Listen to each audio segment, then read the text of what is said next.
Yo Ketner, Baguio.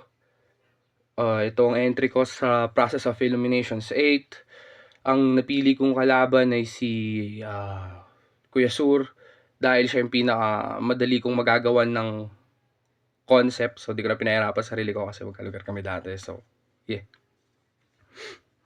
Dear Kuya, naalala mo pa ba nung sa battle rap ay nagsisimula ka pa lamang? Nagtitinda ka pa ng kick sa night market habang ako batang lansangan sa Jadewell malakas yung speaker at ikaw ang sound trip ng magdamagan at ang matanguan mo'y inaasahan ngunit di ko inakalang ikay mabibingi ng palakpakan mga dating kalugares ngayon tingin mo na kalaban. Kaya dear kuya, nasulat ko to para sabihin hindi ka na namin kailangan o no. Sa dilim ay di mo mailawan. Nakapako na sarili kong daanan at ang nakakatawa doon.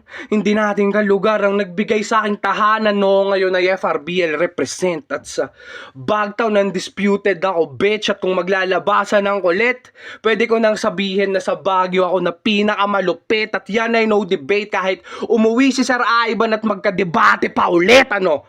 Pero di na uubra mga wak mong disenyo.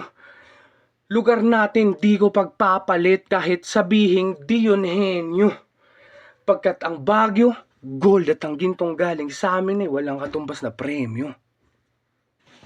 Born and raised. Ito was now, yeah.